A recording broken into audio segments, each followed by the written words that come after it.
pilot ship. Hello, I'm Alex Daikaiju. I'm Jasmine Maywith. And I'm Eli Watson. And today you're listening to Cryptid Campfire! And if you couldn't tell, we said that all at the same time because we're all actually in the same room again and not having to deal with a delay on a Zoom call. No leave meeting button this time. I know. We're in real time. We are. We're in the same room. We're at a table. We have microphones in our hands.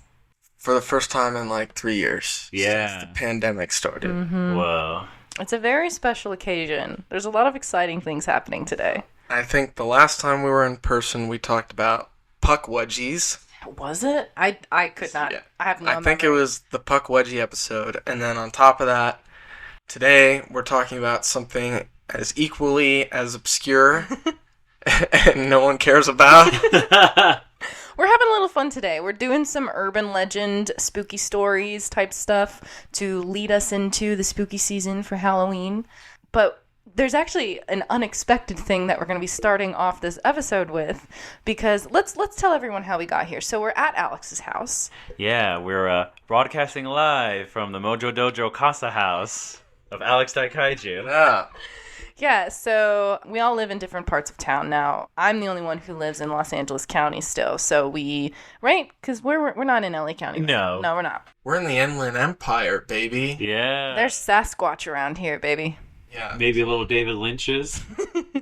So Eli and I came out here to Alex's house for this little gathering. And when did you move into this house, Alex? 16, 17 years ago? Yeah, it was about 25 years ago when they found this plot of land. That was November of last year. Okay. Yeah, we got everything set up in October, and then we moved like the second or maybe the first week in November 2022. We moved here, got everything set up. Been months and months of figuring out being a house owner, getting things set up, and then I was able to get the table set up, able to get the mic set up, so we can record live in person. Jasmine had good traffic, so she got here before Eli. I did. And so we were showing her around, introducing her to the house. I was like, oh, by the way, Jasmine, since you're from Ohio, take a look at this. My wife, Michelle, has a big collection of supernatural ghost haunting books, and one of them's called Haunted Ohio 3. By Chris Woodyard.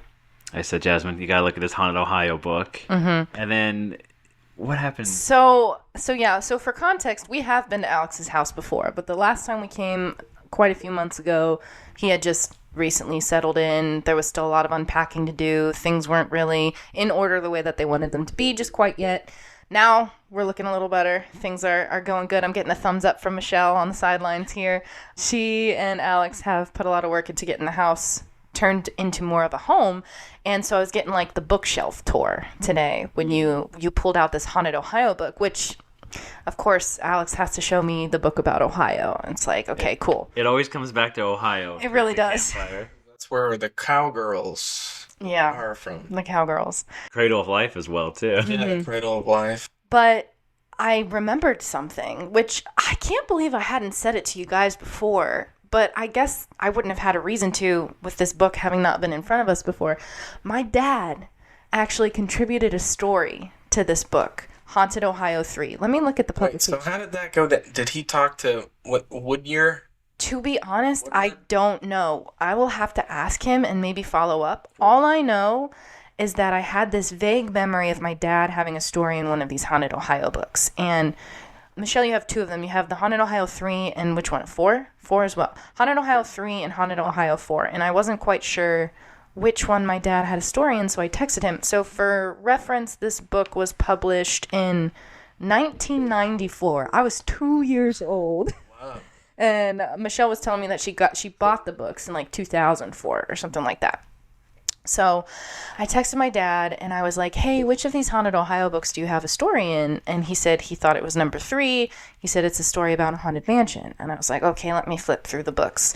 And so the book is categorized into different types of stories. The first section being Home is Where the Haunt Is, with the subtitle Ghosts Around the House. And so it's just these collection of stories that are like maybe 1 or 2 pages in this section. You barely have to flip into this book, you guys. On page 3, there is a story called The Phantom Mansion, and we are going to read it together because it is my dad's story. I only had a very vague memory of the story, and so we found the book, we found the little section, and we were like, all right, we're going to wait, and we're going to read it on air for the first time. So this is the first time in my memory that I'm reading this story. I know I would have had to have read it at some point in my life, but this is the first time we're reading it. So, you guys ready?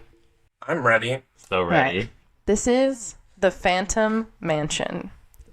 In October of 1980, 12-year-old Jay and a friend were scouring the old Myers Lake Park in Stark County for collectible beer cans.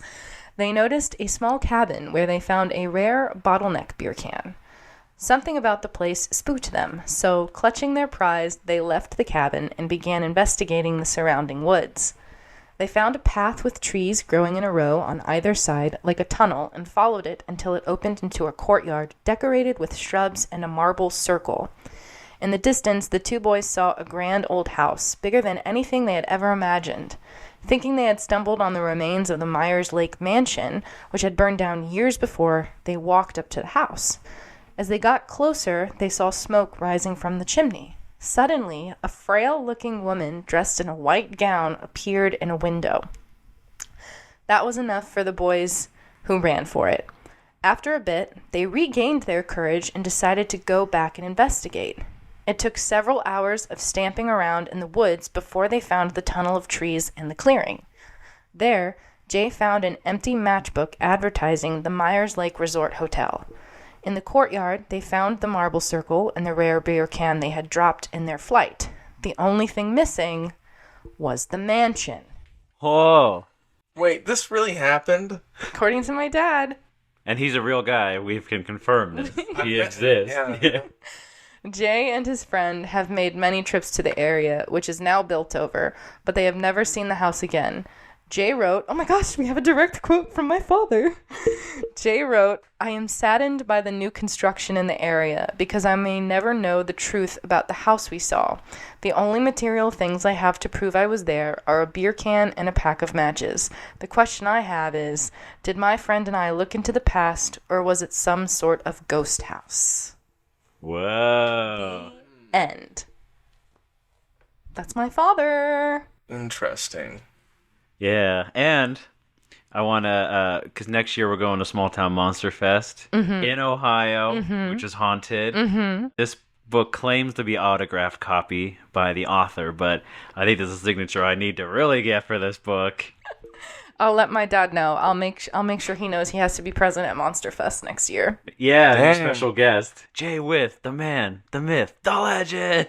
Wow, that is a very interesting story. I'm glad you shared that. Thank you. You know what's funny, too, is this isn't the first time we've had Jasmine's dad's experiences on the podcast. I know. It's true. My dad does claim to have also seen the Grassman. We talked about that in our Bigfoot Mountain tome. Oh, we had an episode. callback. We did. We should revisit. We had an episode about different Squatch types. I think that's the one that we talked about the Ohio Grassman in. Yeah. You know what's funny, too, is it's super random, but it is funny that in the 80s, your dad saw maybe a ghost house at a place called Myers Lake. It's real. I live right by it, or I lived right by it. And then we ended up having a guy on the podcast named Stephen Myers. Yeah. True. And him and Toby disappeared into the void. Oh, I know where Toby is. The Void. The void. See, this is all part of the never-ending lore of Cryptid. It all comes together. It's the same 5 elements recycled constantly. But that was an unexpected, fun little urban legend ghost story to share today that we did not expect. Yeah, no, not honestly. Like, it's so funny. It really is just, oh, hey, check out this random book. I know if you're from Ohio, you might, my dad has a story in this random book. I know, that's so wild. Like, years before we ever met, Yeah. you had in your possession a book that my father has a submission in. It's crazy. I'm telling you, small world. It really is. But yeah, today's research, guys, we're looking at some humanoid creatures, some pigmen, some ratmen. See, and it's continuing the trend of cryptids being named something man, Mothman, Owl Man, Dog Man, Bunny Man, Why is Batman. Bigfoot Man. Why is there no moth woman? Just kidding. Because You guys really didn't know how to respond to that. I was gonna. I'll say it. Turns out those big red orbs weren't eyes on the moth woman. But what do you want to talk about first? Pigman, Ratman. talk about the Pigman before think, we get yeah. to Jimmy the Rat. Yeah, so Sleeping with the fishes. The Pigman was my idea for this episode, and when we realized that there wasn't really much on the specific Pigman that I was pitching, which I will get into a little bit later, it's the Northfield, Vermont Pigman, we kind of opened it up to be a little bit more general. So we're talking about different Pigman legends, and then even that wasn't really enough for us to feel like it was a substantial episode, so Eli suggested the Ratman, and so we've got some fun things going on today, but in general, I have some Pigman information because pigmen or pig-like humanoid creatures have appeared in legends and folklore all around the world for centuries. Often described as having a human body, but the head and features of a pig or boar. And then I don't know if you had anything to share about these general Pigman legends before I kind of get into what some of the things are. I've got some information on like origins, habitat, behavior, appearance, sightings, just like one sentence for each of those things. Yeah, can you prove it? Can I prove it? Can you prove? Prove what? You said it's appeared everywhere. Prove it. I can't do that. I'm sorry. I don't have that information. Picture it didn't happen. I'll believe that when pigmen fly. Yeah. But basically, this is just some info. In some tales, the pigmen are humans who are magically transformed or cursed into pigmen as punishment. In others, they're supernatural beings or monsters who naturally have pig-like features. They're frequently associated with living in isolated, I can never say this word, rural? Rural? Rural? Rural. The rural juror. Get yourself a rural lawyer. Areas like forests, mountains, caves, and some even tell of pigmen emerging from underground. Mm-hmm. I'm trying to spice this up, so Okay. it's not just you reading information. Spice it up then. We'll continue. All right. I might have more comments. Often they are reported to be aggressive and dangerous towards humans, which is what we will find in the Northfield Pigman story. But then other legends paint them as more shy or misunderstood. However, they have been known to stalk, kidnap, or prey upon humans. Any comments from the peanut gallery? No? Okay. Pigmen. The other white meat. They're usually depicted as bipedal with a humanoid body, but the head and snout of a pig. Pig-like tail, hooves, and coarse hair or skin. And some tales describe them as carrying weapons or wearing clothes. The Northfield one doesn't, though. And then... Does Piglet wear clothes? That's a debate. Yeah, That is is a actually debate. the little pink thing with the stripes. His stripes. Some people say that's his skin, but then I think it's like a onesie shirt, maybe. What do we think? I think it's a shirt. Because Pooh wears a shirt. Pooh wears a shirt. No pants though. I've also never seen a pig with striped skin like that. Unless it's being turned into bacon. Well, pigs have fur sometimes. So is it sometimes or all the time that pigs have Well, fur? hogs have fur. Pigs have hair, but it's like patchy and kind of. Yeah. They have hairy knuckles, I know. I don't know. Come back on the next episode of Cryptid Campfire. Yeah. Well, I know that the original Winnie the Pooh is in public domain now. Oh my God, blood and honey. Yeah. Blood and honey? What is going on? There's a Winnie the Pooh murder horror movie called Blood and Honey, where Winnie the Pooh is a murderer. Whoa. Why would they do that? It's that thing of anytime something enters the public domain, there's always that one person. What if they were a serial killer? But it's Pooh. The Pooh that kills. Anyways, that's what I've got on just generalized Pigman legends. Okay. If you guys want to add anything before we dip into the specifics of the Northfield, Vermont Pigman. I don't know nothing about no Pigman. All right. Yeah, let's get into it. All right. Northfield, Vermont. Fall of 1971. Where's Wait. Vermont? In the United States. Where's that? I don't know, dude. On the planet Earth? Oh, I thought you were asking me, like, geographically, where is Vermont on the U.S. map? I don't know. Oh, really? It's on the East Coast, right? I've been to Vermont. It's on the East, right? We've talked, yeah, it is. How many times has the Eli Watson been to Vermont? 2 times. Yeah, actually twice. So, Is that the same question you asked us on the last episode when we got quiz? yeah, but it was But it's how a many different times have I been to Was it Kentucky? West Virginia? Oh, to West Virginia. Okay, so been to Vermont twice. It borders New York State, like upper New York. That's right. Half of Lake Champlain is actually in Vermont. So there's another cryptid there already. Gotcha. Okay, great. We've established it. What's there? What's in Northfield? We don't know. So you Pigman.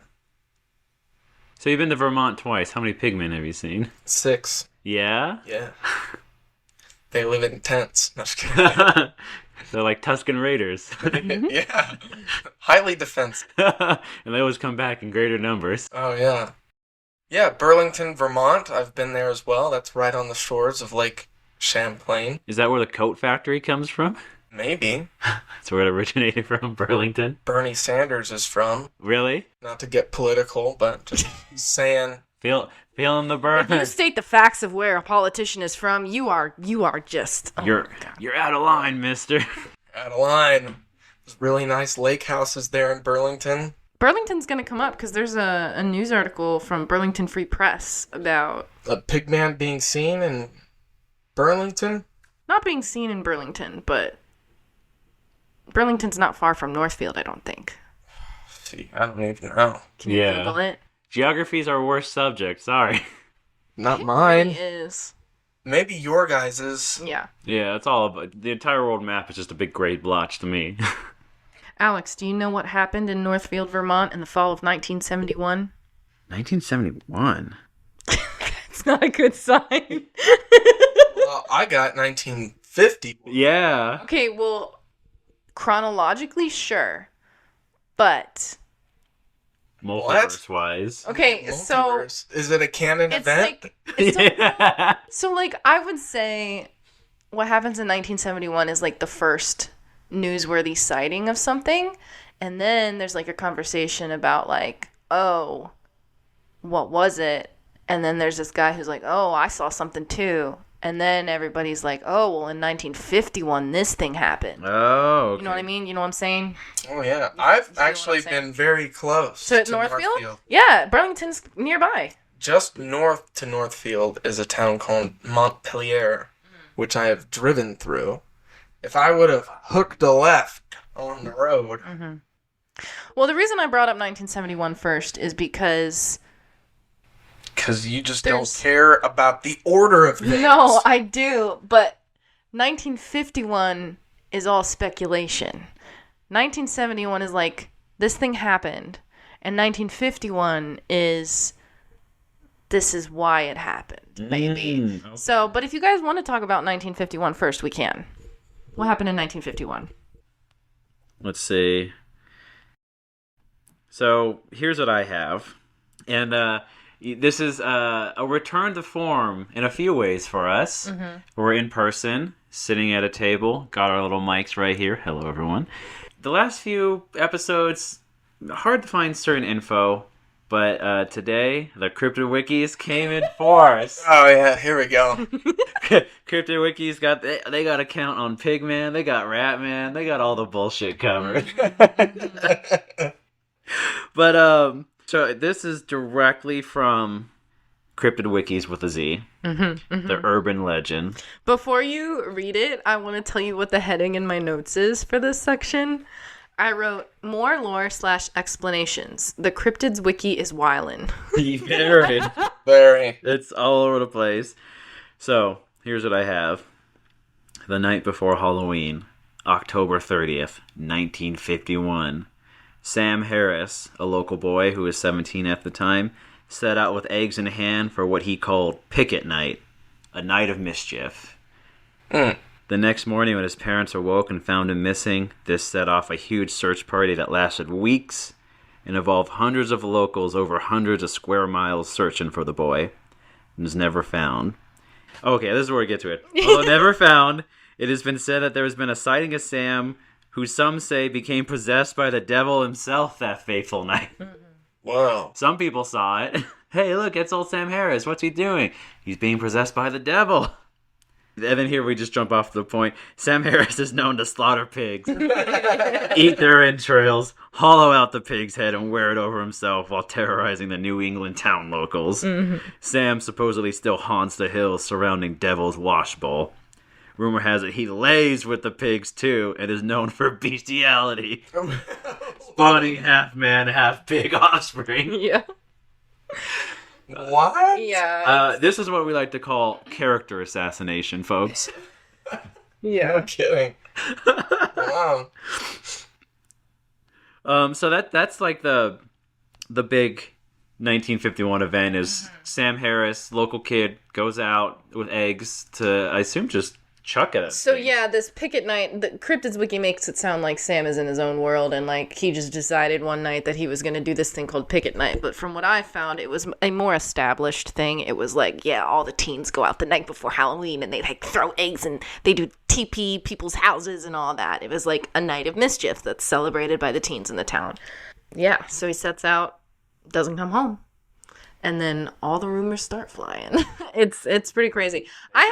Was Sam Harris a real person? I don't know. It's really hard to find out because 1951 is kind of a while ago in terms of like being able to find stuff online, like newspaper articles and stuff like that. You're shaking your head. You want to find out now?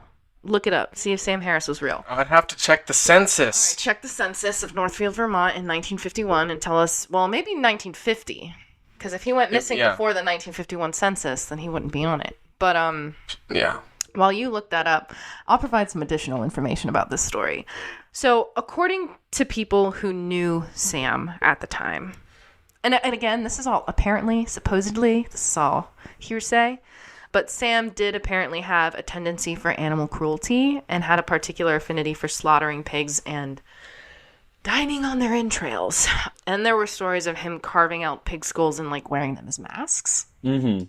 Supposedly, Sam's family and friends had been outraged by these rumors. I don't know the timeline of this particular event because there was a local historian who wrote an article debunking all of these rumors about Sam, and it was published in the local newspaper. What local newspaper? I don't know. Actually, I do. It was the Northfield News, and it was titled, "Sam was a good boy, not a swine." And the journalist's name was Pam Witherspoon. Guys, Pam is my mom's name. This is weird. Is her maiden name Witherspoon? No, but our last name is With. So it's very close. It's from the old country. Witherspoon becomes With. But she apparently wrote this article and then disappeared shortly after it was published, only to be found several years later in the Devil's Washbowl with the words "Picket Night" carved in her skull. Whoa, wait, what? I know. Yay. It's so wild, guys. These urban legends today are wild. But if you want to hear there's more. So I have more. You have more? I have more. So Sam goes missing. We've been through all of this. And one morning in 1954, Sam's mother had told a neighbor that Sam had come to her house the previous night. He had dragged a pile of pig entrails across the porch floor as a gift for her, and then squealed with glee at the bloody organs before running off into the darkness. And she said that his eyes were like an animal's. And then 13 days after that, Mrs. Harris offed herself by throwing herself into the neighbor's pig pen, where the swine devoured her. And I would just like to point out that in parentheses in my notes I have written, I don't know about that, ... Wow. Well, you know what's crazy is that is a very real threat of people being eaten by pigs. Is it? Yeah. Do tell. Well, it's one of the plot points in Wizard of Oz, the original one. Really? Because Dorothy's on the farm before Oz happened, so she's on the farm, and Before the tornado. Before the tornado, thank you. I was trying to think, I was like, oh man, what kicks it off again? That's right. But there's a whole thing about she's like playing on the fence, like walking back and forth, balancing, and they're like, Dorothy, get away from the pig pen. And then she falls in, and they all like freak out, and they all run in to get her because pigs will be known to trample and just eat whatever falls into a pen. That's crazy. And that's a plot point for you guys know Silence of the Lambs? I've heard of it. I've never watched it. Spooky season's coming. Spooky season is coming. There's a lot on the watch list. Silence of the Lambs has the famous cannibal Hannibal Lecter in it. Oh, yes. And so there's a sequel to it called just Hannibal, which it's about him and the agent Starling. And there's a villain in it who's like a millionaire whose face was eaten by Hannibal back in the day. And so he has a revenge plot to get Hannibal. And one of the things he does is he has a farm of pigs that he feeds victims to for the perfect crime because he can kill people and feed their remains to the pigs. Gross. Talking about gross stuff this episode. Mm-hmm. But yeah, so that is a very real threat of pig pens. That's and so people falling in. Did you find the census yet? I found 2 censuses for... I think it's Sensei, right? 2 censes regarding the 1950 census for the last name Harris. For actually the name Sam Harris. There is no Sam Harris in the state of Vermont listed on the 1950 census. Did you look for Samantha Harris? Maybe he went by Sam because his name was Samantha. Well, if it's Sam, it'll pick up things like Samuel. Oh, okay. Samwise. How everyone's included on the census, right? You don't have to be a certain age? Because if he was 17 and he's not a technical adult, would he be on the census? He would be listed under... Because you were required to put in... Like, if you're the head of the household, so if it was like Dave Harris, he would list, I have 6 children, like being Samuel Harris, in which case it would pop up on my thing. But it did not. So... Well, guys, that's the end of the story. There was no Sam Harris. This is all fake. Puts the last 4 years into question, everything we've known. But there's also talks that Sam Harris, if he was real and if he disappeared, maybe he wasn't actually the Pigman, maybe the Pigman took him. Like, that's another narrative that people are saying is... But then who left the bloody organs on the porch for his mom? I don't know. Yeah, dude. exactly. When she squealed in delight. She didn't squeal. He squealed. She was disgusted. But there's also rumors that it was all like a satanic ritual, like the monster. Here's a theory for you. The Pigman is actually a cannibalistic Bigfoot. How do you feel about that, Bigfoot man? Cannibalistic Bigfoot. Yeah. Can't be a cannibal if it's eating something of a different species. Well, tell that to the Cryptid's wiki. That's like saying if a person ate a gorilla, that a person is now a cannibal. Mm-hmm. That's not how that works. Or if a gorilla ate a person. A cannibal gorilla on the loose. Everybody run. So wait, Sam Harris is the victim of a cannibalistic Bigfoot? That's what it's saying? Or he is the Pigman. And was... Right. He sold his soul to the devil. Some people claim they saw him be possessed. Yeah. By the devil. Mm-hmm. Just like in Stranger Things, when she started floating up and all of her bones... Chrissy, wake up! I don't like this. That happened to Sam Harris. Chrissy, wake up! But then, after all of his bones were broken, the devil reanimated his corpse to make him into a pig man. Mm. Just to add insult to injury. See, here's the real story. What we've uncovered is Sam Harris liked to torture animals. Yes. Why did he do that? He wanted attention. Why did he want attention? Everyone ignored him because he was ugly. So this is an ugly duckling story? He made a deal with the devil. Ugly duckling if they were a murderer. To make himself good looking. But what happened was the devil has a funny way of doing jokes on people. So he said, you want to be good looking? You'll be good looking to pigs. Yeah, it'd be like if Sam Harris conjured up the devil and he says, I want to be a real chick magnet, man. I want all the chicks. And devil's like, sure, you can have all the chicks you want. And then a bunch of baby chicks just come and swarm him. Yeah. It's like that the genie twists the wish.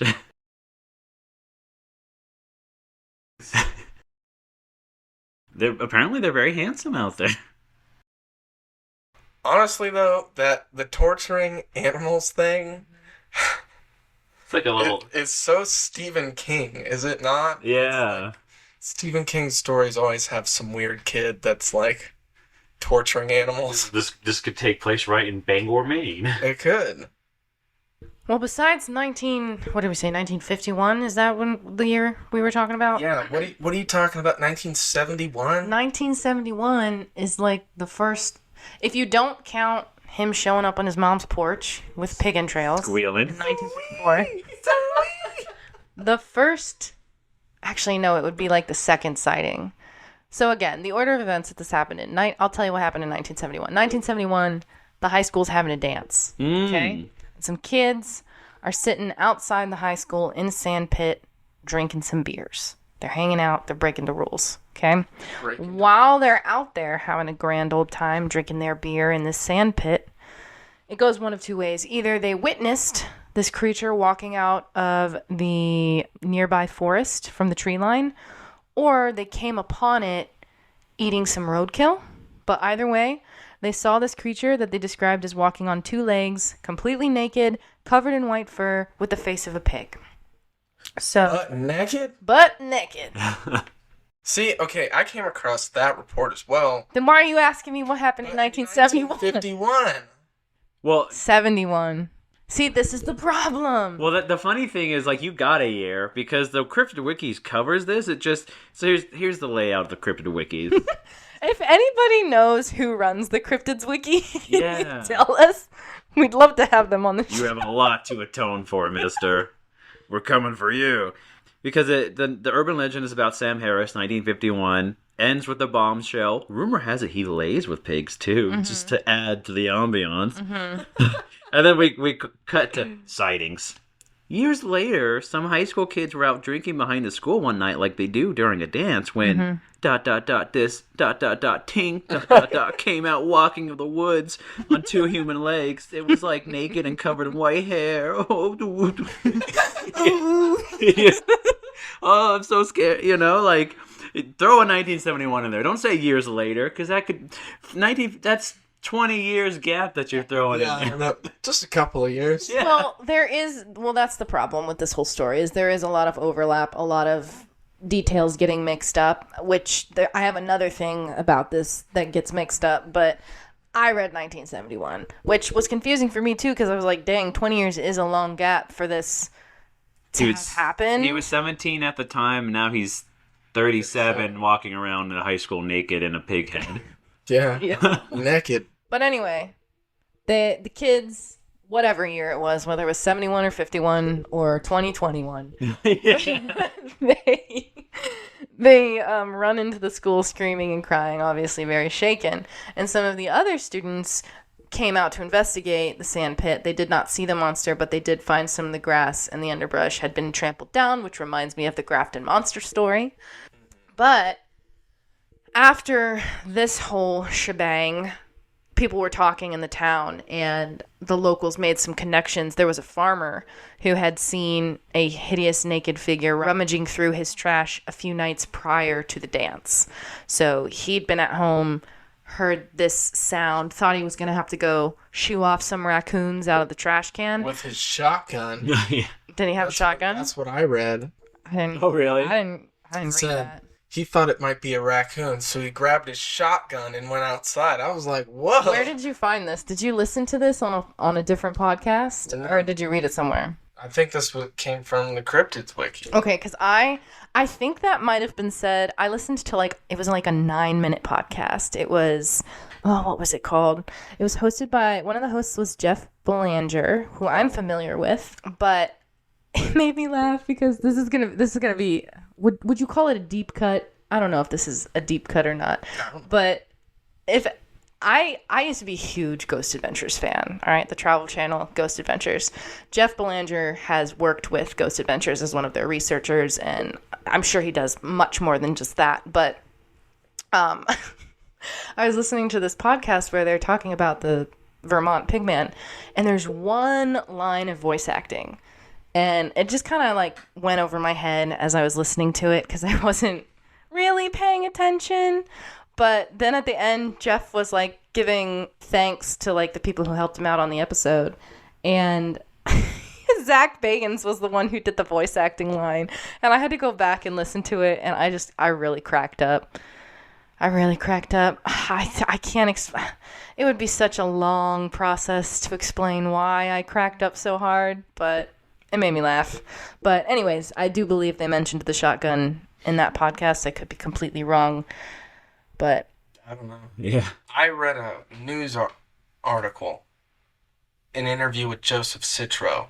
yes, Joseph Citro comes up. He's like the local folklorist.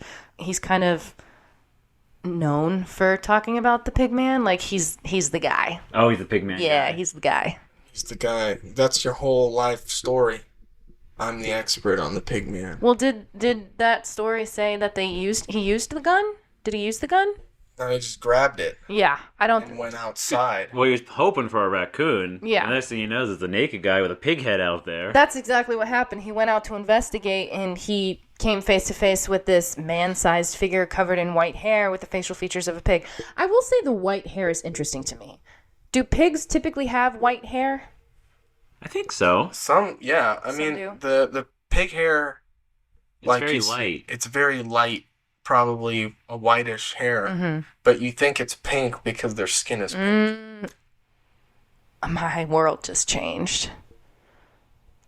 Big pink belly. Pigs aren't pink. Well, they are, They are pink. but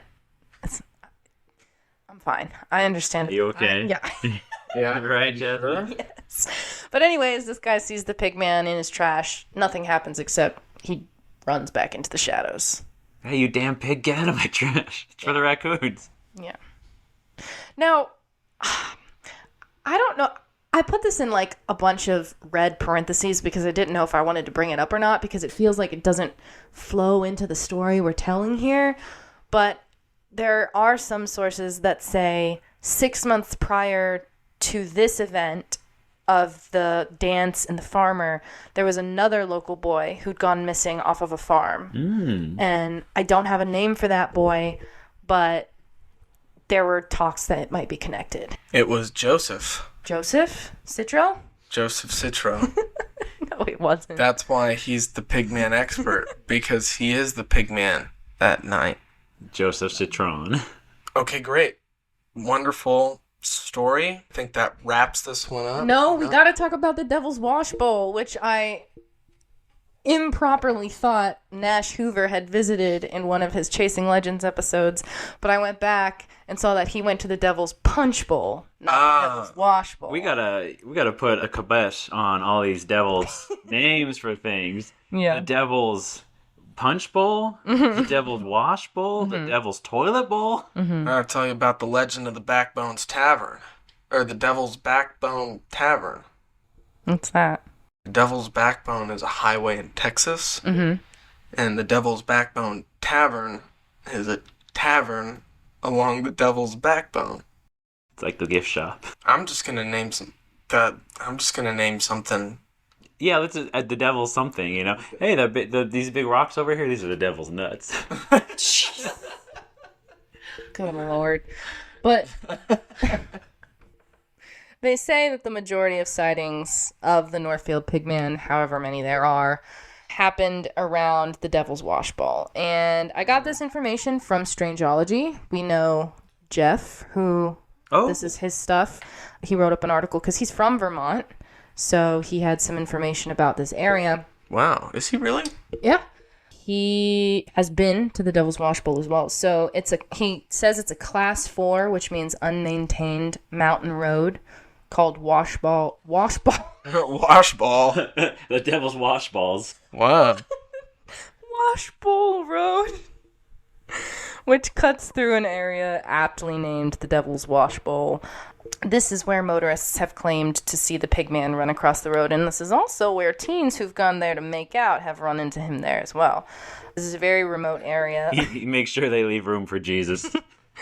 It's sparsely populated. It's got an old abandoned house. There are a few houses there, but they're like half a mile to 3/4 of a mile apart, which leaves a lot of room to feel cut off from civilization. But there's also caves in the area, as well as a waterway. And so locals believe that the Pigman resides in one of these caves. And teens have been reported to go up there hiking and like looking for it. There was a local man named Jeff Hatch. Some of his friends went to one of the caves near the Washbowl and found animal bones. There's a pig farm not far from that either, where there were cloven footprints found in the ground. See, that could be Pigs. Regular pigs. Could be regular pigs. Could be goats. Goats. Could be deer. There's We lots found of... a strange set of cloven hoofprints by this pig farm. What could it mean? Yeah. But I mentioned earlier the Burlington Free Press, and there's an article from them where folklorist Joseph Citro... Really? Wow. What is that sarcasm? Well, I just wanted to cut you off. Why? He's wildin'. I'm wild and like the cryptids wiki. Yeah. Did you want to say something? Am I talking too much? No, go ahead. Did you want to elaborate on Sam Harris laying with pigs and producing half human, half pig hybrids? Oh, dude. We're about to go deep on that. About to subject. pop off the chain. Oh, we will. Okay. But he took a journalist from the Burlington Free Press out to the Devil's Washbowl, which is... It's actually in a place called Moortown, which is about 15 minutes outside.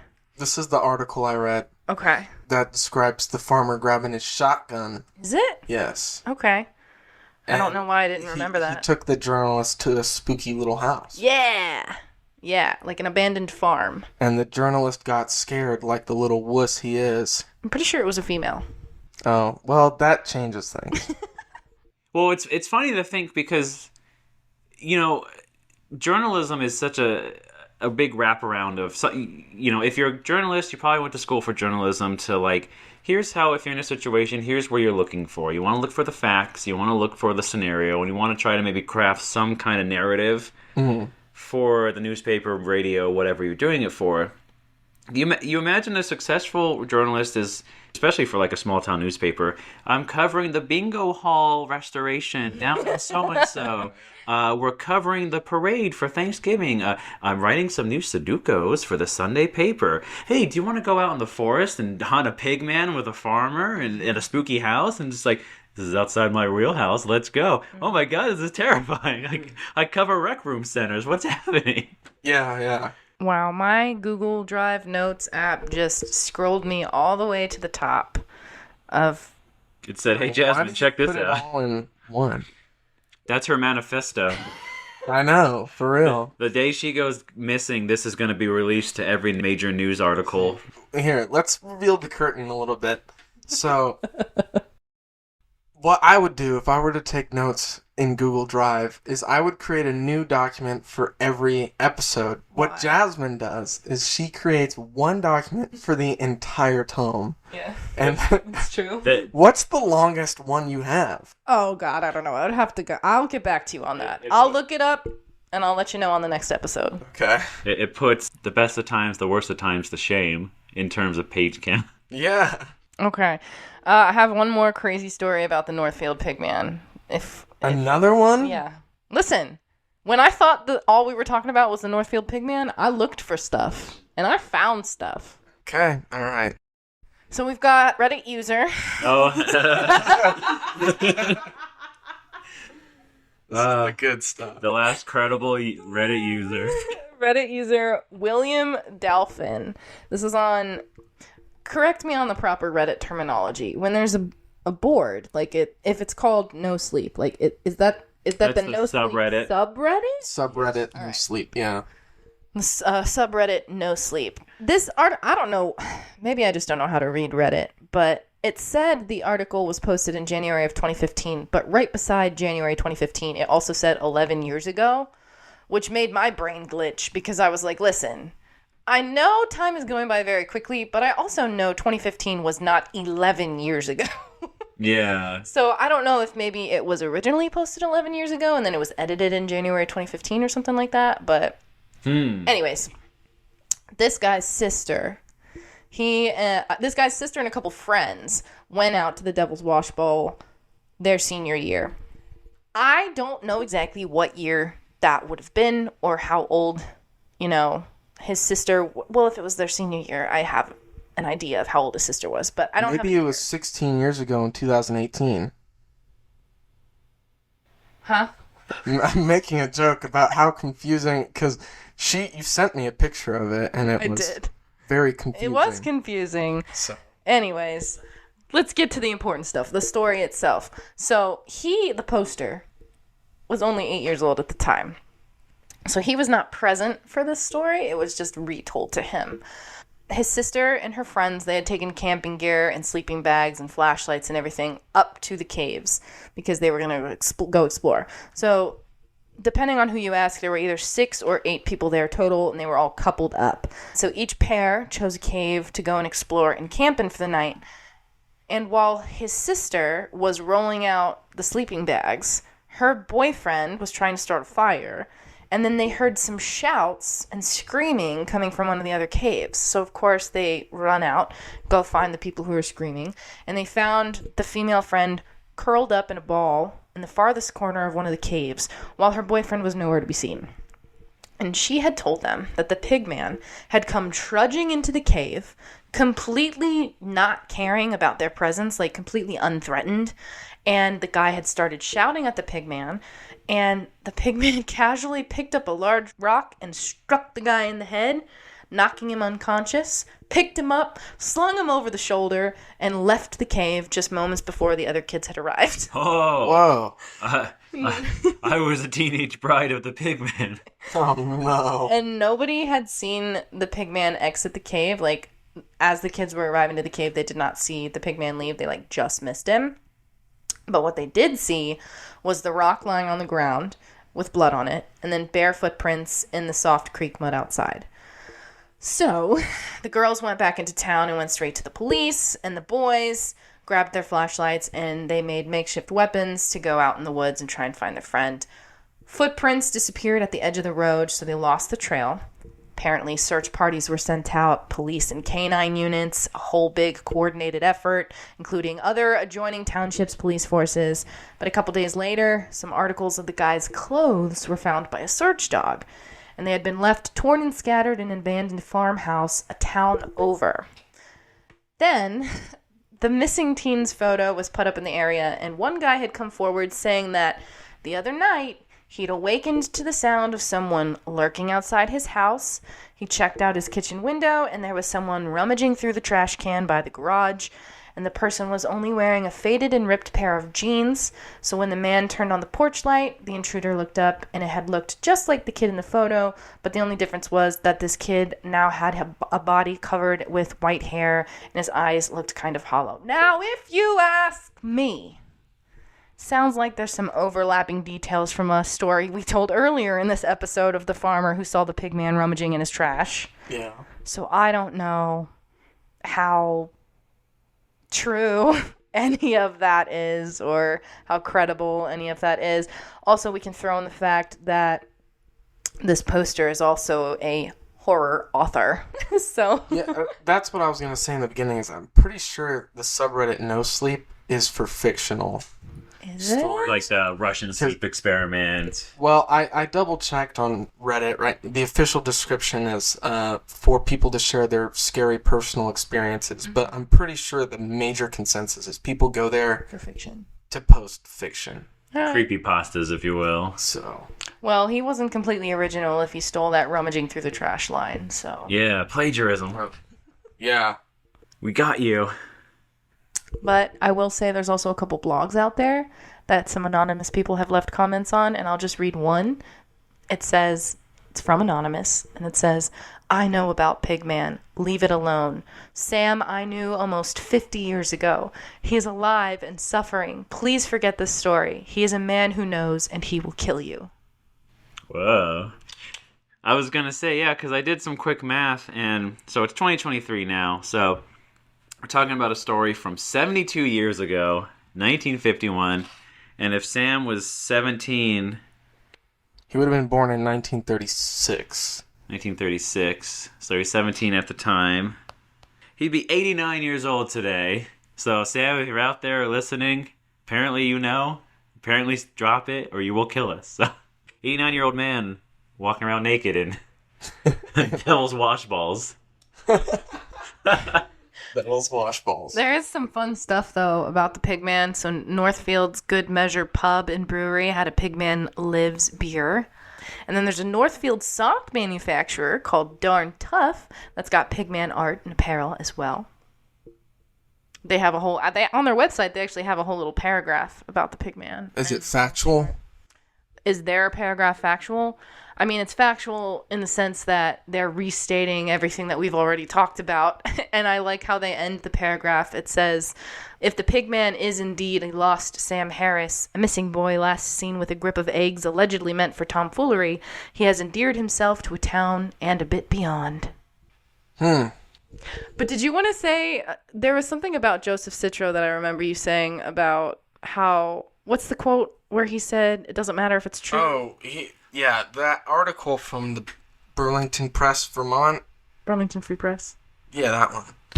The Joseph Citro goes on and on and on, like throughout the entire article about how it doesn't matter if the Pigman's real or not. What matters is that it's our monster. What matters is that people believe in it. What matters is that it's our story. And it's like, shut up, dude.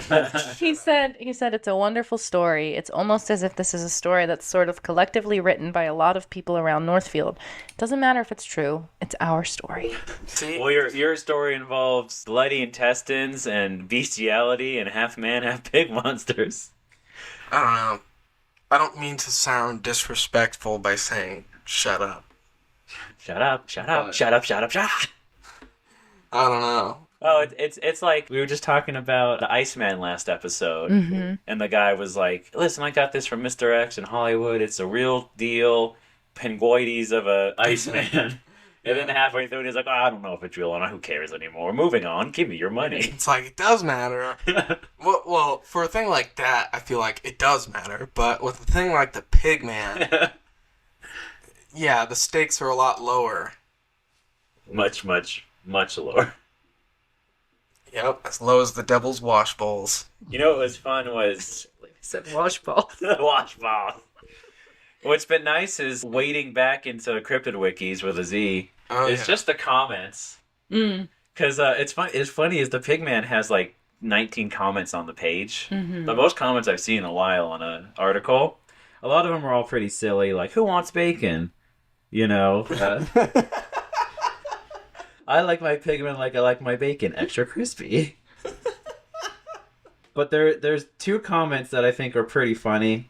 One of them is just straight up lies in a way that's like very specific for me to know this. Okay. So the user's name is a fandom user. They couldn't even come up with a title or a username, but they posted this on January 6, 2016. They said, I believe his character inspired the Batman story, The Long Halloween, which I've read. It's by Joseph Leob. It's from like late 90s maybe. There's no Pigman. There's no elements in that story that resemble this at all. This person is just talking out of his ass about a very specific Batman comic. So that was funny. And then my other favorite comment is this person was going wild on this day. Mac Attack 2672. You posted on November 4th, 2020. They said, I think he is scary, LOL. And then they followed up because they replied to their own comment, what if I told you I'd seen the Pigman? What would you say? And then they replied... Like us. How many did you see?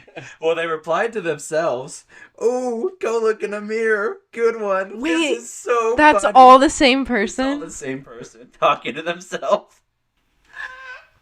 That's pretty funny. Like, this is the quality that I come for the Cryptid wikis with a Z.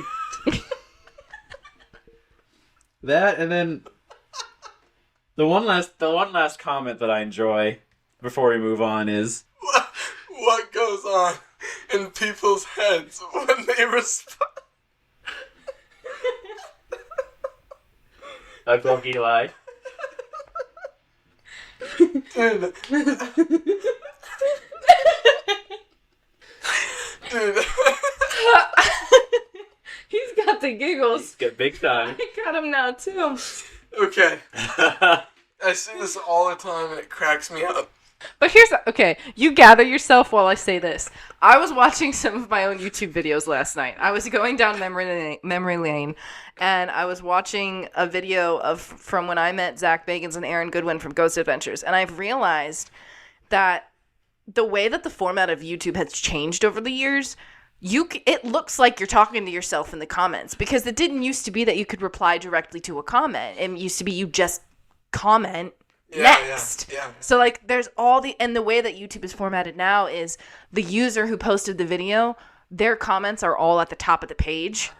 So it's just a bunch of comments from me replying to no one, because I didn't have that ability 12 years ago, and it's kind of funny. I just think it's hilarious, though, because people will have full-on conversations with themselves in the comments. Yeah. You know, and the classic example of that is, I like fire trucks and moster trucks, Walter. Where, let me just show you. It's Walter Clements on YouTube. Just talking to himself. He types in a comment. Where is it? Let's see. Like fire trucks and moster trucks. Walter. He had to sign it. That's what it is. He had to sign it. That's all I'm willing to share on the Pigman. I have some other crap, but it's not. It's just random things here and there, like about how there was a Monsters and Mysteries in America episode about it. There was also a Pigman on Seinfeld. We don't need to get it on that. What's the deal with Pigman? Is it a pig? Is it a man? What's the... But there's another Pigman. Is there another Pigman we're talking about? Yeah, we're, as Jasmine mentioned at the beginning of this episode, Pigman has been seen everywhere in the world, including Cannock Chase in England. Also Chino Hills, California, but... Chino Hills? Wait, really? What? And we're not talking about that? I couldn't. You just gave me side-eye for how much information I talked about for the Vermont Pigman. I could not go on to Chino Hills. Don't give me that look. No, we need... Chino Hills is interesting. Look it up. I don't care about Vermont. What do you mean, look it up? This is a podcast to talk about this. Talk about Cannock Chase. What about Chino Hills? I don't know anything about Chino Hills except that there is one there, apparently. He's so disappointed. I am, because... Can I just say that when I pitched the Pigman episode, you were like, there's not enough. Let's do the Ratman too. Jasmine, I found two things on the Pigman that shared the same information, and I found a bunch of other sources that shared the same information. I didn't want to talk about the same two stories. Look, let's summarize everything we just discussed right now. 1951, a boy named Sam Harris disappeared. You're just adding more time to the podcast. I know. Here's what we talked about so far. Number 1, hearsay. Number 2, conjecture. Hey, there we go. And now we're going to talk about more. Cannock Chase, England. Let's take a moment to discuss some poetry. This comes from Lee Brickley, who wrote a book called UFOs, Werewolves, and the Pigman, exposing England's strangest location. Ooh, I have the picture of the cover too. Cannock Chase. Oh, God. Yeah. For the viewers, it's a photoshopped pig on like a portly man's body wearing a sports jacket. So that was published in 2013, and according to Lee Brickley, the local people of Cannock Chase have a little limerick that goes something like this. When night falls, enter the woods at your peril, for inside lurks something worse than the devil. Avoid at all costs the gathering place, where at midnight the Pigman roams on Cannock Chase. Nice. Very well written, very well spoken, I might add. Anyways, this story, we're going deep on the human-pig hybrid theory. We're going to rewind the clocks from 1951 to a few years after World War II ended. So, the British and American scientists are working together. Actually, before I continue, a few years after World War II had ended, as we have discovered, a few years after 1951 is apparently 1971. Yeah. So, who knows? This could be anywhere from 1945 to present day.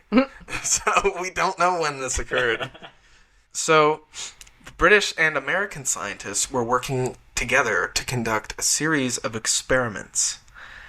And these were experiments of a genetic hybridization variety. And allegedly, they abducted a woman, hypnotized her, and impregnated her with artificial human pig DNA seed. And then they released her back out Into the wild. into the wild, and Little tag on her ear. they were planning on monitoring her until she was due to give childbirth, then re-abducting her, hypnotizing her again, taking the child, and that would be that. And then releasing her again. Horrifying experiment.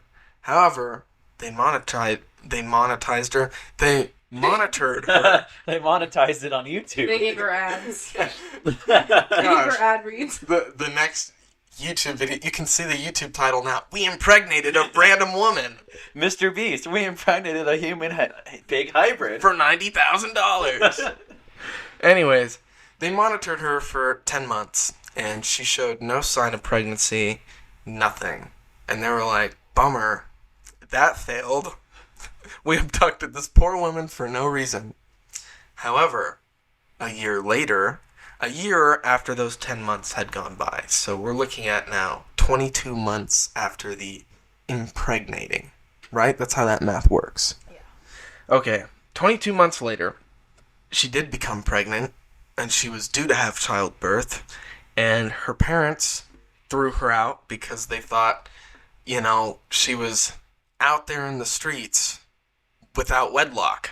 So, they kicked her out, and she had to go to Cannock Chase, where apparently she gave a natural birth out there in the wilderness. And she was horrified to see that this human-pig hybrid thing is what came out of her. And it was a human body with a pig-like head, and she was like, I don't know what is going on now. And then she couldn't find it within herself to leave the child. So she stayed with it for 6 years until she passed away. And they were living in the woods together. And that's the origin story. That's the villain story. The villain origin story. Questions, comments, concerns? So were there sightings? Yes. Oh, yeah. I have 3 sightings we're going to talk about today. Because... Did you read anything about Cannock Chase? Just basically the highlights that Eli just read of, for whatever reason, after World War II, America and British scientists got together and they said, Let's make a baby. Yeah, let's make a baby. Let's make one hell of a baby, Yeah. Those Ruskies are over. That started the new Cold War. The Russians were trying to make gorilla men. So Yeah. America and Britain was trying to make the pigmen. Yeah. I don't know why, but... all right. So, the author Lee Brickell brings up 3 main stories that apparently were personally reported to him. So, I would put this up at a higher level than finding a story on Reddit. Okay. From Black Listen. Yoshi 69. That was not directed towards you. All right. I'm just saying, compared to the Northfield, Sure. Vermont, where it's a whole lot of hoopla. Hoopla. And not a How whole... do you do?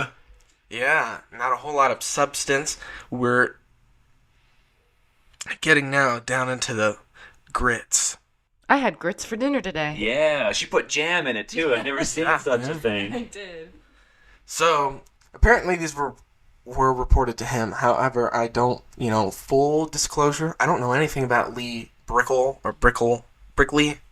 I know nothing about him. So, he could be making it all up. I don't know. Anyways, first sighting was October 1993 at 10 p.m. A middle-aged couple were walking their dog around the hill fort at Castle Ring. I have no idea what that means. And when they spotted a strange man limping in their direction. He was in the shadows, and as they got nearer, he came out into the light, the street lights. And the scene was horrifying. His head was oversized, elongated with pointy ears, and a pig-like snout protruding out from his face. The couple were like, we need to peel out. So they got into their car, and then they began to hear a high-pitched squealing from behind them. And they booked it out of there, never looked back. Which brings us to spring 2005. The witness was a lady cyclist who had completed a 5-mile ride around Cannock Chase, and she stopped to catch her breath, and as she was stopped, she noticed a little bit of rustling off to the side of her in the bushes. So she turned and she looked, and she saw, kneeling in the dirt, what she described as the most loathsome, hideous, unprepossessing monstrosity ever to plague the woodland of England. I'm telling you, people start waxing poetic when they see something scary. I know. Unprepossessing, by the way, means ugly. Yeah. I had to look that one up. I did not know what that meant. She brought the thesaurus out for that one. I just Googled deep cut to make sure I used the term properly earlier in this episode. I did. Oh, yeah. Good job. Luckily, it's not like something weird. I had to look up what laundry list was just to make sure it wasn't anything crazy because I was using that back in the day. What? What? Because we at the end of you mentioned you want to bring back sources. Oh, the episode. It's like, oh, that's quite a laundry list. Oh, I see. And then I was like, I don't know what that means, so I should look it up. It just means a list of long things. God. A list of long things. But I was worried it'd just be like, oh, that's like a code word for drugs or something. Well, in 2011, that brings us to the third sighting of the Pigman of Cannock Chase. That was the year I graduated high school. Really? Wow. 2011? Yep. That was just 5 years ago. That's what it feels like. You would have been 17. Something like that. Graduated early, eh? I actually, kind of. Or actually, were you 18? I don't remember. I could check. But something did happen with me. I think I took 2 years of preschool because I wasn't old enough to enter kindergarten yet, like by a month or something like that. I'll have to talk to my mom. Something like that happened. I was like right on the cusp of something. They're like, this girl's so cool, put her in preschool again. I think the cutoff is like September. They didn't want to let me into school when I was starting because my birthday's in September, but my parents fought and I got in, so I graduated technically early. I graduated at 17. So does that mean I graduated late? I don't know. Hold on, let me see something. Well, anyways, speaking of high school, a 17-year-old high school student named John is the one who spotted the Pigman in 2011. So, John and his friends, or shall I say cohorts, would use car parks, aka parking lots, to meet because they didn't want to get in trouble from the police. Because apparently what teenage boys do is they get together and they drive around in caravans playing loud music. And apparently Brickley finds a problem with this, that the police would find a problem with that. I'm like, I don't know. I know how teenage boys can be, and that can be quite the nuisance if they're driving around blasting music. And it was what, 2011? That they're supposedly caravanning around, so there was a good chance it's just party rockers in the house tonight. Oh no. on repeat. I was 18 when I graduated, so born in 92, time of a high school graduation, which happens before my birthday, which is in November. Because if you do the math, 2011 minus 1992 is actually 19, but I wouldn't have had my birthday yet, so I would have been 18 when I graduated high school. Because we all needed to know that before we moved on with our lives. I like how you had to calculate that. You couldn't just think back on it. Gotta check the facts, man. All right. Numbers don't lie. Well, John and his cohorts were just trying to caravan, bro. And he was the last to leave on this particular night. And he and his Nissan being the only thing in the car park. Which I find funny because it doesn't tell you the exact make and model. Yeah. You know, like, all good cryptid stories need the exact type of car. That's what I'm saying. Every time we talk about someone seeing something in the desert, so I was riding my 1972 Charge AM transistor radio. Transistor radio. So, he gets in his car, he starts texting it up, then he turns on the headlights, and boom, 20 meters in front of him is the Pigman staring right at him with a fiendish gaze, or a blank stare is what he also describes. So he freaks out, he drives to another car park 3 miles away, which I don't understand why he didn't just go home, but I'm assuming that's what his plan was. This is in England, right? Yes. Oi, Gov, I'll just go 3 miles down the road. It'll never catch up to me, bro. Right? Alright, so anyways, I'll save my reservations of the story till after. But, so he drives down the road, 3 miles, he parks, he tries to call the homies, but there's no service. So he decides, I'm gonna get out of the car and maybe I'll get service. And he opens the door to find the Pigman standing only a few meters away, staring at him with the same stare. So then he drove away. And I'm like, why didn't you do that in the first place? So are we saying that the Pigman can travel as quickly as a car? That's what is going on. Or it's like it's a classic horror movie murderer, psycho killer who just walks, but yet somehow is always right where you're at, even though you're sprinting. There's a good chance that this is the original car park. The guy's in the car. Pigman's right here. Steve's, oh, good God, I gotta get out of here. Zoop! It goes all the way to the next car park, 3 miles down the road. Whoop. And then the Pigman. Yeah. Yeah. Cut across. Yeah. Yeah, it might be 3 miles away by road, but maybe There was some shortcuts. Yeah. Or there's more than one Pigman and they just hang out in the car park. Just, who's playing this damn music? John and his homies trying to caravan, bro. We're party rockers. We're in the house. Now, was Party Rock Anthem, was it as popular in England as it was here in the U.S., I wonder? Could have been. You know, or listeners in England. It was a global hit. Yeah. What was the big song in like 2011, you know? Or is I'll it look like, it up right now. Was it like, have you heard British people making songs that have like rapping and stuff in it? Yeah. And then they have the British accent. Yeah. So it was like, why, we're party rockers in the house tonight, Guff. Well, now that we're across the pond, as they say, we're in England. We talked about the Pigman to the heart's content. We're not done. We're not done discussing lore. Now we're talking about Jimmy the Rat. Jimmy the Rat. A.K.A. the Rat Man. A.K.A. Fingers. Yeah, fingers.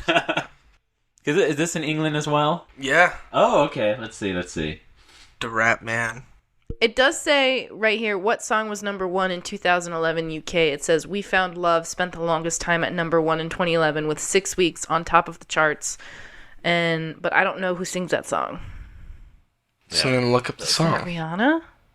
Rihanna? We Found Love? Is that the song you said? Yeah. That's what all the kids were blaring in their caravans of the day. They were caravanning, bro. Alright, well, the most common story for the Rat Man was that there was an old man who used an underpass to escape the rain on cold nights. Mm-hmm. And he was so old he was barely able to walk. Then one night a group of teenage boys, could it be John and his friends? Could it be teenage boys? Because I heard it was the local town drunks. Oh. Could have been some old boys caravanning. Oh, I think the drinking age in England is 17 anyway. 16 maybe? Yes. Could have been John. It could have been both. It could have been John and his boys. It could have been pissed off the tanker and Yeah. beat a hobo to death. Yeah, so they beat him almost to death. Almost. And so he was laying there bleeding until he succumbed to hypothermia. His stiffened corpse was then gnawed on by the rats. They ate his eyes first. Whoa. Yeah. Really? Maybe. Oh. That's what people say. They say animals, if they eat a body, they'll go for the nose and the eyes first. Is that true? Because that's like the soft, chewy parts that they can rip off easier. Yeah, nice. Whoa. Nice. Yeah. All right. It's almost spooky season, people, so that means we're talking about just out gore. Dude, we're getting there.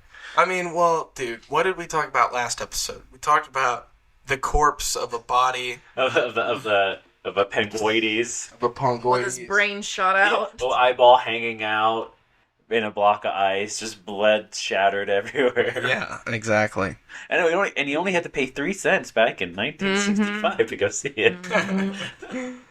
Well, after Jimmy, as I've dubbed him, had passed away, the locals would report high-pitched squealing. Sweet!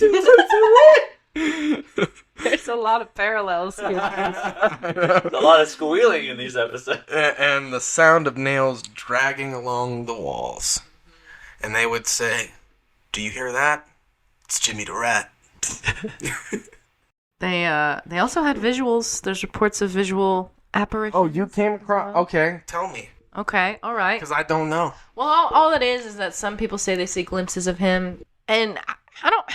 It's like one of those things where it's like he's not really a ghost, because if he was just a ghost, he would probably look just like a man, but he has a rat head, so it's like this weird like, oh, I got devoured by rats, so now I'm a rat, and that type of thing, and so they can see like glimpses of him like scuttling around the corners and crawling towards pedestrians. They say that he's still there looking for the people that killed him.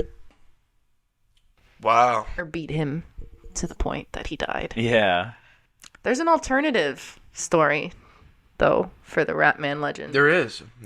Did you see? We're talking about, I'll go by the heading from the Crypto Wikis, because it's broken up into 2 things. Yeah. The Ratman of Southend, where it could be a ghostly homeless man who was beaten near death and eaten, or it could just be Mutant Child. Yep. Mutant Child. The other main version of the story is far more fanciful. Hey, that's Crypto Wiki saying it, not me. You know something's crazy when the Crypto Wiki has to say, now this is a little fancy, folks. The other main version of the story is far more fanciful and seems to have merged through schoolyard folklore, tale passed between children to frighten and unnerve their classmates. In this version, the Ratman is no longer a ghost, but a real creature. Story, yeah, this is nuts. Story runs that the mayor of the town was a known adulterer and was eventually cursed for his infidelity in the form of a grotesque child, a baby with an elongated snout and a worm-like tail of a rat. The child grew and developed the taste for flesh, as one does. Seeking a solution to his problem, the mayor had the underpass constructed with a concealed entrance to a chamber from which his monstrous offspring would hide, only to emerge at night to indulge in its ungodly hunger for flesh. Whoa. Yeah. So it's we've gone off the rails of like, well, it could be a ghost story, or it could just be straight up Greek mythology. Yeah, or it's just people on message boards telling fictional stories. I heard it was a little mutant child of the mayor who was cheating on his wife. Because I'll tell you, I found a Ratman story on the No Sleep subreddit. Oh, let's do it. All right, let's read it. Okay. So This is gonna be top tier. this is from Blitzkrieg the Dark Cat. 5 years ago, posted about a Ratman encounter that their friends had. So again, it's not like a first-hand encounter. It's like this happened to my friend and I was there to see it and hear about it. But we do have a year for this one, 2002. So the poster, whose name, I don't have a first name for the poster. They never say their name. I only see their username, Blitzkrieg the Dark Cat. But they're hanging out with their best friend, Sam. They're at Sam's house, and then additional friends come to the house. It's Michael, Tamara, Kevin, and Jenny. And those 4 decide that they're bored and that they want to go explore the underpass. They want to go try to see the Ratman. So 6 hours later, they're still under the underpass? only one friend comes back. Oh. So, and this is Michael who comes back. His pants were ripped. He had huge slashes on his back, and he was hysterical. And all he kept saying was, I saw it, I saw it, I saw it. And so, according to the story, when this group of friends had arrived at the underpass, they were making noises to try and lure the Ratman out, but it didn't work. So they had been standing on the outside of the underpass. They hadn't really ventured in. They were trying to get the Ratman to come out versus them going in. But they eventually decided to go in for a closer look. And while they were walking inside, Michael said he got the feeling that they were being watched.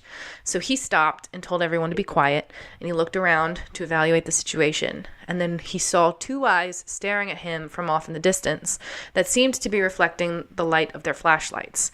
And he said that they were a color that was indescribable. So the girls panicked and began to run back to the entrance. Michael was also running back to the entrance, but after he turned away and started running, there was a horrible scream from the direction that the eyes were in, and he described it as being a cry from an intelligent animal. So as he was trying to run out, he heard what seemed to be the sound of bare feet scuttling in the direction that they were also running, and he felt something slam against his back, and he fell to the ground, and then had something pull him back inside by his ankles.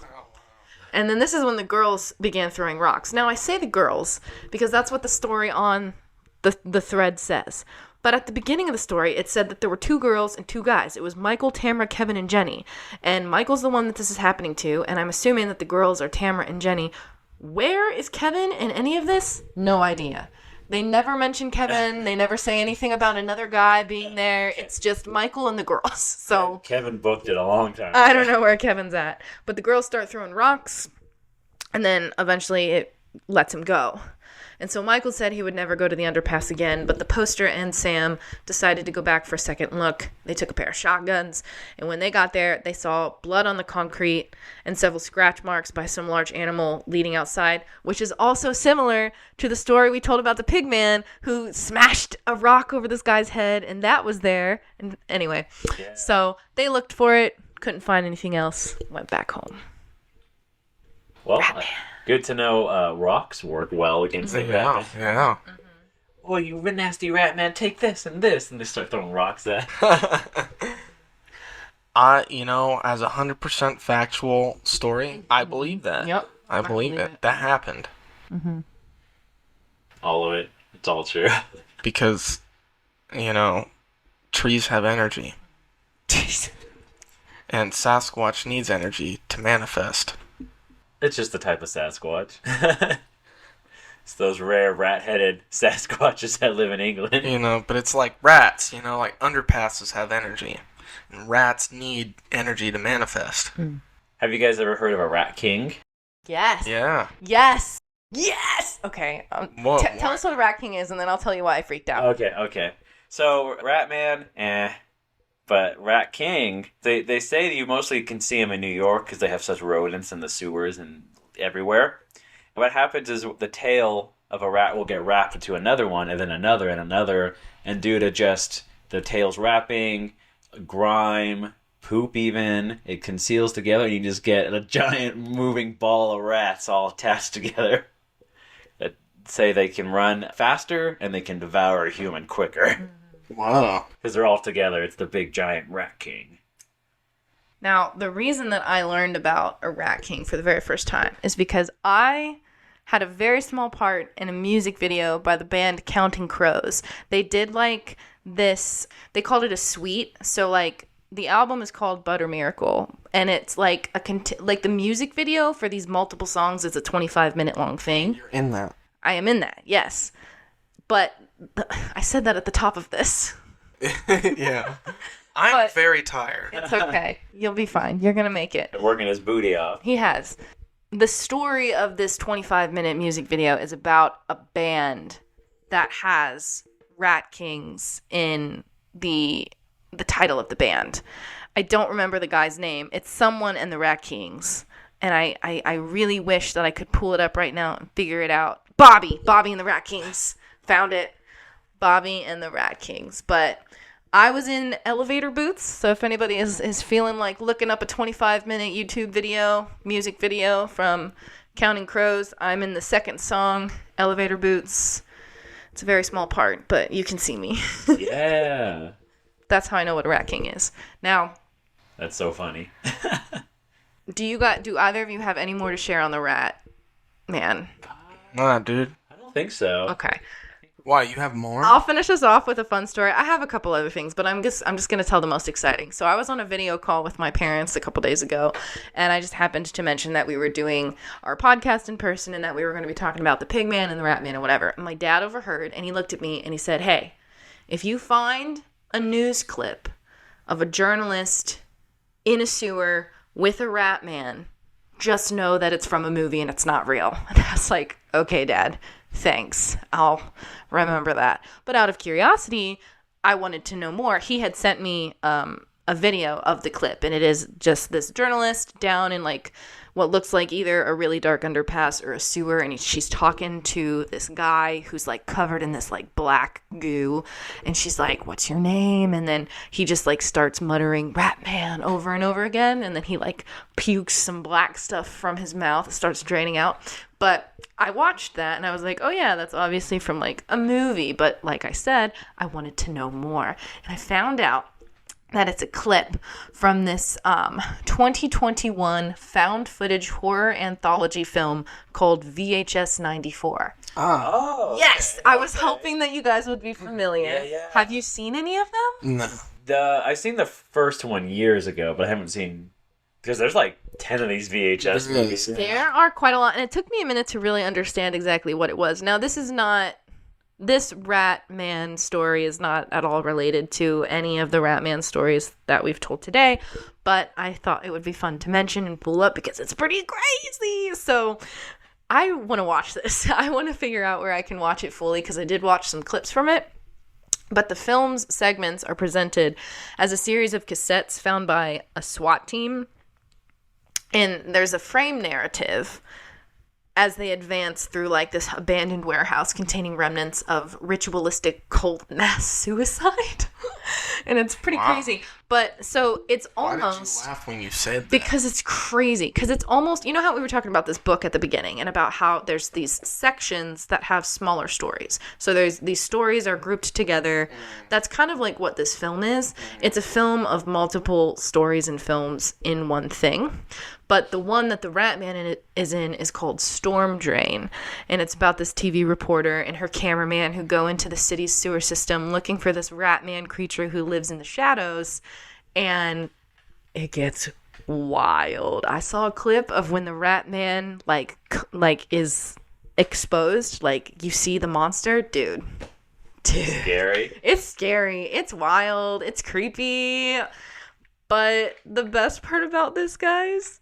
Guess where it takes place? Ohio. It takes place in Westerville, Ohio. Yeah. Wow, everything's full circle. It is full circle, and that is why I wanted that to be the last thing I said, because how crazy. We started off this episode talking about Ohio, and we're finishing talking about Ohio. It all comes back. When's Monster Fest? At the end of June? End of June. End of June, we'll be talking about Ohio. In Ohio. It'll be the Ohio episode. Dude, seriously though, that's what I want to do. I want to do like an episode live at Monster Fest talking about Ohio stuff. Let's go. I want to try the Champ Burger from that one place. Oh, if we can get up there. Oh, wait, isn't there another location? There is another location. So he's talking about Melt, which was like a grilled cheese place. Yeah. The location that's in town in Canton closed down. The chain still exists, but our location's not there anymore. But we'll have to see. Damn. Yeah. I gotta try this mythical Ohio food. Dude, I'm so excited. It's gonna be great. Yeah, cheese No, curds we're and going to caramel. Dairy Queen. When we're done with this, we're going to Dairy Queen to see if we can get some cheese curds and caramel. Because if you dip those cheese curds in caramel, you're gonna have a good time. Ready to try it. Yeah, I almost went off on a tangent. You know what? I'll share a modified version of this tangent that just happened in my head. I visited Wisconsin in December of last year. Their big thing in Wisconsin is cheese curds. People kept asking me, "Oh, but what kind of food do you have in California?" And I'm like, because West Virginia has pizza rolls, or I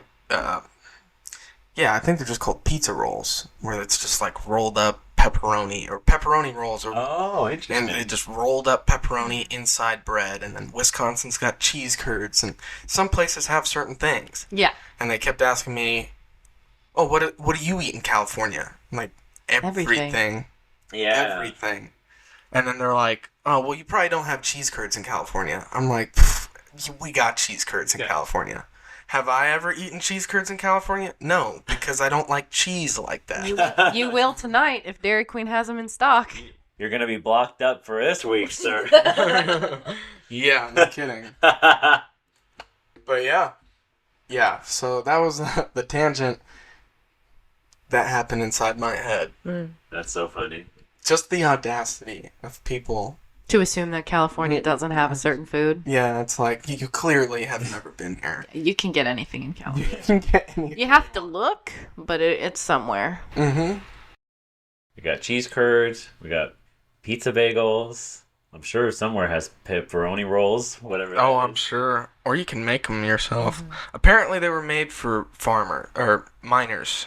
West Virginia's big on mining. And so basically it's just like slices of pepperoni layered on top of each other, rolled. And I mean, they're a good, decent size, maybe 6 inches by like 4 inches wide. And they're just thick pepperoni. Yeah. It's straight Just pepperoni? Just See, when pepperoni. you said pepperoni roll, I was thinking like there's dough and cheese and sauce involved. Nope. It's just pepperoni and then with a casing of bread. So it's like heartburn, the sandwich. Yeah, it's very intense, but it's good. Hearty meal for hearty people. Yeah. But yeah, that's the stories. That's the stories. Yeah. Jimmy the Rat. Jimmy the Rat. Oh, wait, the VHS thing. I had one more point. Oh, go. I don't know if we've talked about it yet, or we mentioned it in the episode, but the Lone Pine Mountain Devil. Do you guys remember that? Yes, you went to go look for it, didn't you? Yes. Well, where all that stemmed from was a short film about the Lone Pine Mountain Devil. That short film was directed by a guy who actually made one of the shorts in one of the VHS movies. Oh my gosh. I don't know which one. Like you said, there's like 10 of them. There's so many. There's so many VHS movies. So like, Just like there's so many Haunted Ohio books, and what are the chances that Alex and Michelle have the one that my dad's in? Dude, that's wild. That's so crazy. I knew about Jay With before I even knew about Jasmine With. Yeah. wow. We did it, guys. We recorded an episode in person again. Got back together, talk about the Pigmans, the Ratmans. For some people out here claiming Batman connections. Batman. Goatmans. The energy was good. I wish I wasn't so tired, but it's okay. We'll make it through. Hopefully we can do this every Oh, I remember making that suggestion, and you're going, "Oh, dude." I needed a minute Every to month, process that. sir. Well, Once a month? Ooh. Go. you got me. I didn't respond in that moment because my brain just automatically went to because I was working at the time, so my brain just automatically went to I have to request days off, and I have to make sure I get gas, and I have to drive out here, and we have to set things up. And Alex had just moved into the house. Well, welcome to my box castle fort. He wasn't set up yet for that. That's why I was like, we're not ready for that. But now we are. That's why I said when he gets it. That's what I said. All right. I said when he gets things set up, maybe we could record in person again. We have fun here. I don't sound like that. No, you don't. Dude. Well, All right. I'm ready to close this out. I would like to list my sources again. We kind of stopped doing that. We had, we're trying new things. We're trying new things this season, but I want to go back personally to just listing out my sources because I feel like it's important just to give the credit to the sources that I get information from so that anyone who listens to this can go look at those sources themselves and decide whether or not they want to believe them. So For my Pigman information, I went to Vermonter. I also went to the Cryptids Wiki. I read some articles from the Burlington Free Press. There's a blog from Peter Muse called New England Folklore. That's on Blogspot. I also read Jeff's website, Strangeology. I listened to the New England Legends podcast. Found some stuff on Reddit, and as well as Daily Motion. For the Ratman, I went to Mysterious Britain. That sounds like I actually went to Britain, and I was like, it's mysterious. Mysterious Britain, The Fairy Tale Traveler, Blazing Minds, The Tape Library on YouTube, which we didn't get into, but there's a 3-minute short film about the Ratman of Southend, premiered at some film festival. What was it called? Southend 2019. Southend something or other. I don't know. I want to know. The Southend something or other movie awards. Southend something or other. It was Horror on Sea Film Festival in 2019. Because Southend is actually called Southend on Sea. In Essex. Mm-hmm. Yeah. Or S-sex. Oh. Whoa. Risque. Oh, this place is wild. And then also the Cryptids Wiki again and Reddit again. So thanks to all those people. Yeah. I mostly use the Cryptid Wikis with a Z. Check it yourself out. Check it out yourself, I should say. Check it out. They have the funniest comments you'll ever see on a wiki.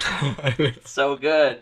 Go to the comments first and then read the articles. To Google, I used beastsandcritters.wordpress.com because they had a little paragraph about the Ratman and an ad for when neuropathy hits. Try this. It's genius with a picture of a foot on fire. Oh.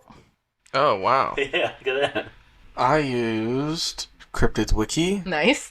Heck yeah. And the one article from... Burlington Free Press. Yep. And those are my sources. Nice. Oh, wait, no. I also used that book by Lee Brickley. Oh, yeah. UFOs, Werewolves, and the Pigman. Pigmans.com. Yeah. They come for you. Well, it wasn't pigmans.com. It was a book. But, yeah. Nice. Great. Wonderful. We covered it. Thank you. Oh, everyone. return to form. We're back, baby. I know. This is pretty historic, though. It is. Do we want to give our social media plugs? Is that necessary at this point in our lives? I feel like it might be. We got new people every once in a while, right? If this is your first episode, hi, welcome. It's been quite a ride. But I'm Alex Daikaiju. You can find me on Instagram, maybe Twitter, if that's still around by the time X. this... X. And we don't put tweets, we put Zeets. Zeets. We put Zeets and Zats out. I've recently started tweeting again. Really? Yeah. I haven't seen any. I'm gonna have... Are you You don't have his notifications on? I don't. Last time I checked, your page was gone. Oh. No, it's still there. Okay, that's what I'm doing tonight. I'm reading Yeah. these new Zeets and There Zats. should be 3 of them, but... But yeah, you can find me on Instagram and X at Alex Daikaiju. Alex, Daikaiju. I post comics. I make my own comics. Let's see, spooky season's coming, so keep posted to my Instagram. I'll be making a Patreon soon. Yay!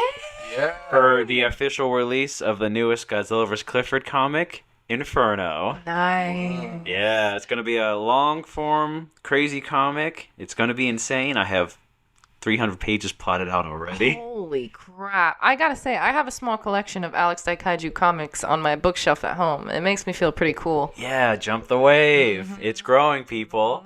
I'm going to hand it over to Jasmine. She's going to tell the people where to find the cool stuff. That's me. Because she's from the place that all life comes from, Ohio. Ohio. You can find me on Instagram. It's Jasmine Maywith, JasmineMaewith. That is where I am at most times these days. I still have a Twitter.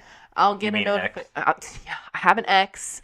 If you send me something there, I'll see it. Maybe just not right away, but I still mosey around there every once in a while. I talked about my YouTube channel a little bit earlier in this episode. If you have any interest in watching any of my YouTube videos, I don't have anything new. I think the last time I posted something was 2 or 3 years ago. But if you want to go on like a deep dive and see some of the older stuff I was talking about, like my Ghost Adventures videos and stuff like that, I'm pretty sure my YouTube is linked in my Twitter bio. my ex bio. So Yeah, we're doing a new campaign. Let's get that YouTube channel up to 10 million subscribers, people. oh jeez. Yeah, come on. I gotta figure out what I'm posting if I'm getting new subscribers. Just cryptid reviews. Cryptid reviews. I'm telling you, Jasmine, you're born to be a vlogger. Oh, Yeah, cryptid vlogger. something like that. Maybe fashion too. Me and Jasmine are gonna be vloggers. We're gonna make bank. Yeah. Just kidding. Get a little. Jasmine's gonna cover stationary objects and do reviews, and I will be a mix of Lego reviews and wildlife adventures. With Legos. Maybe Legos out in the field. Legos in the wild. Legos in the wild. That's your series title right there. Legos in the wild? Yeah. Wow, that is good. That is good. We'll hand it off to Mr. Eli Watson. Tell the people where you at, who you are, why you are. Let's go. That's a deep question. Why you are? We don't want to get into that. Yeah, we got another 3 hours to record. Let's go. Apparently, I'm here to look for Bigfoot. So that's the why. Keeps looking for him. Big time. Bigfoot wants to meet you bad, man. I know. He's down bad for me. But all of my social media is at the Eli Watson. So that's where I'm at. Check out most of my videos are coming out right now are on the Small Town Monsters YouTube page. So if you go to YouTube, type in Small Town Monsters, you'll see it. You're going to want to head over to playlists. Mysteries and Monsters is my series at the moment. There will be a new series coming out towards the end of this year that I'm actually pretty stoked about. Yeah? I'm getting deep. I said, what would happen if Werner Herzog made a Sasquatch documentary? And this is my answer. Oh, yes. It's going to be crazy. Ooh, that sounds amazing. So, that's it. Thanks, everyone. Yeah, Thank you, thanks for guys. listening. And thank you to you, Alex and Eli, for us doing this in person. Yeah. Oh, so much fun. Good energy. We're back. Got our mics in our hands. Talking about some weird shit. As it should be. Yeah. As it was meant to be. And we'll see you next week with something crazier. Next month, but Oh, yeah. I was going to I say. know. Well, those old muscles are coming back in weird ways. that's good though. We're back in it. All right. We'll see you next month, guys. Thanks for listening. Bye. Sweet.